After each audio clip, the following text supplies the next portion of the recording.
کہ what did you do with your life which God gave you؟ کیا کیا انسان نے اپنے آپ کے ساتھ؟ کتنے لوگوں کی زندگیاں متاثر کی اس نے اپنی آواز سے، اپنی سچائی سے۔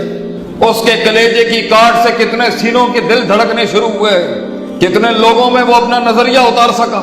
ادھر تو انسان کا اپنا جسم نہیں سنبھالا جا رہا ایک ٹائم، اور آپ دیکھیں لوگ پوری پوری قوموں کے دریاؤں کے رخ موڑ گئے اپنی طرف۔ انہوں نے پہاڑوں کو اپنے اندر منضبط کر لیا، کائنات ان کے سینے میں آ کے ضم ہو گئی۔ وہ اتنے بڑے کلیجے اور جگر تھے۔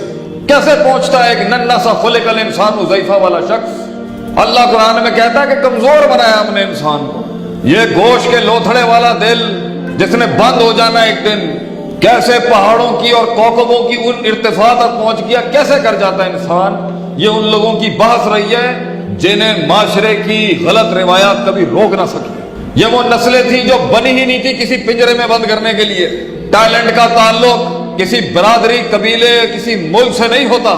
ہنر تو ہنر ہے، کسی بھی حصے میں ہوگا، نمایاں ہو جائے گا کسی بھی دن جگہ۔ اس لیے کسی بڑے آدمی نے مجھے میری وقت کی محنتوں کے وقت، اور جب میں مارے کھا رہا تھا اور دھکے کھا رہا تھا، اس نے مجھے کہا تھا Sheikh remember you will be discarded by your country one day, تیرا ملک ایک دن تجھے ضرور پہچانے گا۔ اور ہم نے وہ دن دیکھا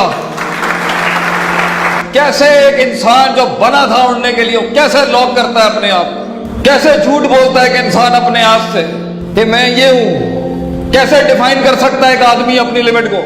کیسے رک سکتا ہے کہ انسان کیسے اپنی سلطنت کم کر سکتا؟ وہ تقلیل اور تخفیف اور تحقیر اور تذلیل کیسے اپناتا ہے کہ انسان کہ میں یہی ہوں اور اس سے باہر نہیں جا سکتا۔ اور بڑی بڑی طاقتیں ہوں گی تجھے روکنے کے لیے کہ یہاں نہ ہی، یہ ہماری سرداری ہے اور یہاں ہماری سرداری ہے۔ کیسے وہ شعور کی آنکھ، وہ جرت کیسے اس سینے کو عطا ہوتی ہے؟ یہ ہے سوال بڑی قوموں کے، جنہیں افکار اور امواج اور طوفان روک نہ سکے کبھی، جنہیں وہ دھمکیاں اور وہ تنقید اور وہ حقد کے بازار جو ان کے خلاف گرم تھے وہ روک نہ سکے انہیں۔ عام سا شخص پہچانتا بھی نہیں ہوگا ان گلیوں میں اس کو کہ مستقبل کا شیر گھوم رہے، تو سلام ہے ان گمنام شیروں کو جو ابھی تک ڈسکور نہیں ہو سکے دنیا میں، سلام ہے ان کو۔ حسن بھی اس کائنات کا یہ ہے جب آسمانوں کے نیچے ایک بادشاہ گھوم رہا ہے بغیر اپنی عوام کے، سلام ان بادشاہوں کو جن کو ابھی عوام نہ مل سکی اپنی، سلام ہے ان، اور اس عوام کو بھی سلام ہے جنہیں اپنا لیڈر نہ مل سکا ابھی تک۔ یہ زندگیاں تنہائیوں کا سفر ہے، اپنے قتل کا رواج بخشنے کے لیے، طوفانوں کو وہ امواج بخشنے کے لیے، سمندروں کو وہ فلسفے بخشنے کے لیے، قطروں کو وہ انقلاب بخشنے کے لیے تنہائی چاہیے ہوتی ہے، تنہائی۔ اور ہم لوگ شہرت کے بھوکے ہیں، شیشے میں کھڑے ہو کے اپنی شکل نہیں دے سکتے تھے۔ وہ لوگوں کی زندگیوں کے کلیجوں میں سے بڑی بڑی شاہراہیں نکال دیتے ہیں وہ جو کبھی اپنا رستہ نہ ڈھونڈ سکے۔ یہ تنہائیاں مقدر ہیں لیڈروں کی، تو جنہیں یہ تنہائیاں نصیب نہ ہوئی انہیں وہ مقام اور قیادت بھی نہیں مل سکتی۔ تو اگر آج تو اکیلا ہے، مبارک ہو، ویلکم ٹو دا کلب، ہمارے قبیلے میں تیرا سواگت ہے۔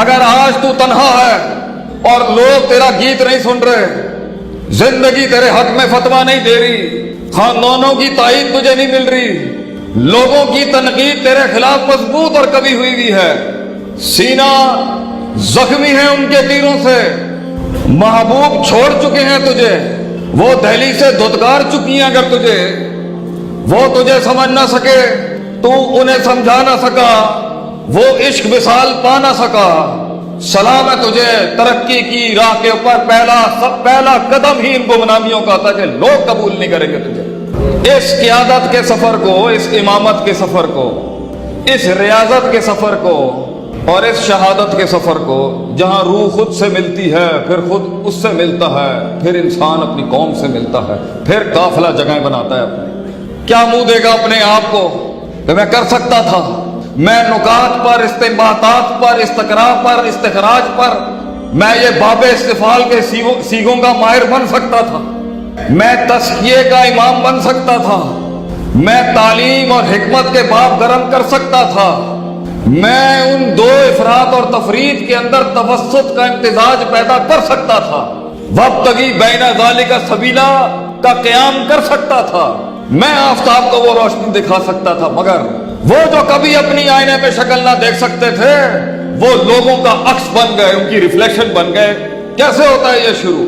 کیا بنیاد ہے اس کی؟ تو پہلی چیز تو ہے سوال سوال نہیں کرتی آج قوم. ایک زمانہ تھا ہمارے لوگ سوال کرتے تھے.